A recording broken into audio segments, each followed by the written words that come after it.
Hi, everyone. He has put so much pressure on me.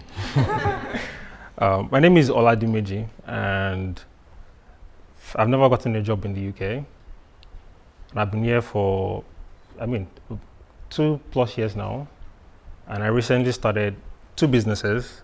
But I'll share my story very briefly, but then reference a lot of the things Emeka said. So I studied architecture and I practiced for 2 years before leaving the whole thing because it didn't just make any sense anymore, especially in Nigeria. And while I was in that phase, I realized quickly that so many people understand that jobs are okay, but they can't really build a future with jobs. And when I understood that while I was in like maybe 300 level, I just told myself, I'm not going to work for anybody. Once I'm leaving uni, I'm starting my own thing. But when we hear stories like this, I feel like one thing that's always missing is the part where they talk about the things that you need to be able to make that kind of decision. So 2012, I started learning all sort of things, right? I was learning CorelDRAW, I was learning Photoshop, videography, everything I possibly could lay my hands on. And something stuck with me, which was no matter what it is I try to do, if I just give it 6 months, it can become something. So in uni, I started going by jack of all trades. And to them, it was a funny thing, but for me, I was mastering at least maybe like 50% of this thing. And after 3 years, those 50% bits and pieces became something that became quite big. So I spotted something that every single person in school couldn't really see, which was architecture students would print projects every other week. And I was like, what if I just buy a printer instead of everybody going outside school? Let them print from my bedroom. They get their printings. I made the pricing subsidized. I started looking for better ways to buy ink, get the quality better, but then spend less, which is one of those things I feel like everybody has, creative thinking. You can think around different things. And I mean, I'm saying these things because if you're in a place where you're not sort of hustling to want to make a living, this can work for you. But I feel like the story is becoming maybe too late. But if you're still in uni, I think this would be applicable to you. If you can find a way to use the time you have to explore so many different things, even in the UK, I feel like 6 months will give you a really, really huge runway to do whatever it is you want to do later in the future, like starting a business, just like Emeka said. And I started the printing thing, and I realized that in a week, I was making like 250K for somebody who was just in 300 level. And that was maybe like 10 years ago.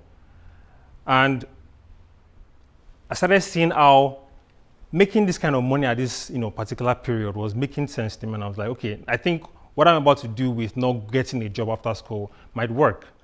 But then how would it work? So I started looking for other avenues to make sure that I don't have to quit this printing business, but then expand it in a way. So I started partnering with other printers who had bigger printers outside the school. And if you come to me and say, you want to print something bigger than my normal size, I'll tell you there's someone outside school, and then they'll go there. Then I realized that I think I'm leaving money on the table. So I partnered with those guys. I'll bring basically referrals. I refer them to the bigger guys, and I get 30% of whatever it is that they're making. And that's how I started sort of building a network of printers, a network of people who were doing businesses related to what I was doing. Even though I wasn't the one providing the services, I was basically making more money by just referring them to these guys. And by the time I was leaving uni, I was able to just quit architecture altogether. I still practice personally, but I quit, like the public side of practicing, because I always told myself, this is not what I'm going to use to build a life, raise a family, and all of those things. And I was right. 90% of my colleagues who we graduated together got masters and all. I mean, they're still working jobs that probably will be paying them 300K per month, which I don't think is a good situation in Nigeria today.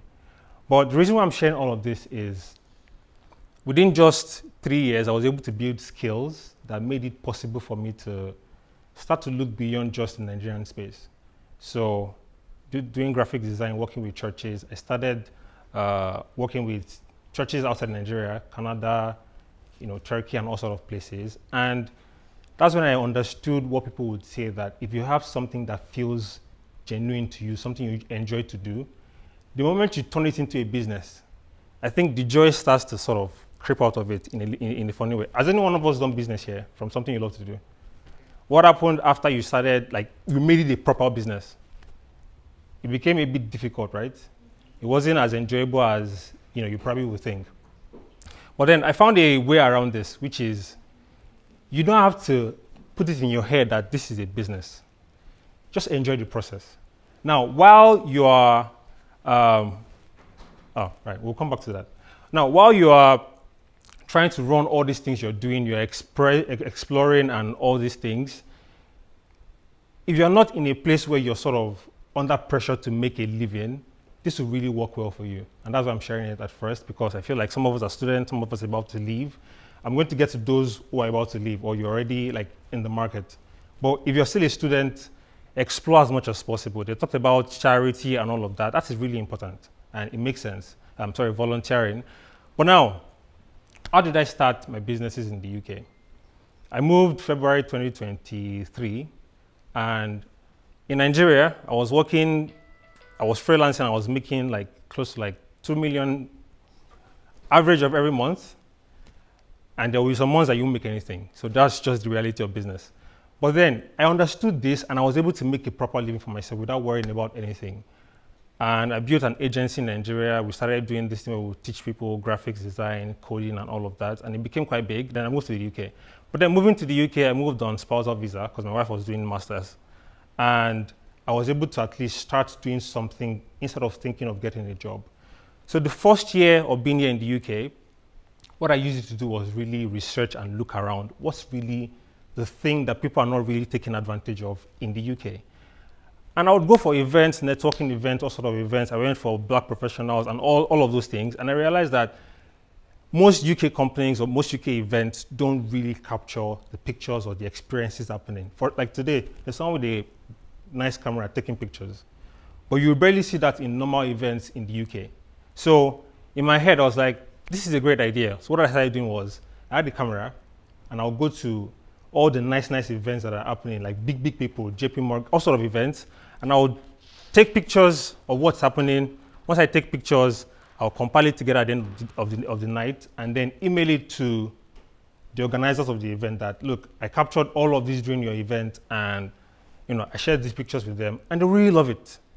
And little by little, they started saying, can you come and capture this event for us? And I started making £500 here, £700 there. And in the space of like 6 months, I was getting so many gigs that I couldn't even do them anymore. But I'm saying all of these things because I said I was going to spend this first year just understanding what really happened here. And I found a problem and decided to solve it. But then while solving that problem, I encountered a group of people who were already building a solution like this in the UK. They're Nigerians. And one of them just reached out and was like, look, we've seen the work you're doing and we think you'd be the best person to lead this new company we're starting, which is Photopol. So out of nowhere, I became co-founder and CEO of a company that I did not start. But then because of all of those things I've been doing and I've been sharing these things online on LinkedIn, on Instagram, they spotted it and were like, I think this guy has something to offer for us based on what we're building. And today, this company is doing amazing things. Right now, this event we're in right now, there's been a couple of pictures I've taken, and you can find it on the app if you just follow the link on the screen. But I'm just trying to explain this mindset of, if it is not a job, you can't really do anything else in the UK. Now, if you're already out there in the market, and it's quite hard to, pay your bills and do all of these things, what Emeka shared is very important.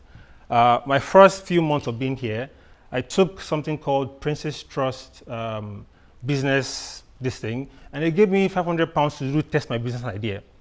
And I got £500, I went all around, used that £500 to buy tickets to events, and that was why I was able to get money to go to most of these events and take pictures, which then became the foundation of what I'm doing today. So, and I have two other businesses, which I'm not going to talk about today. But the key here is that you can look for opportunities that it might seem very simple.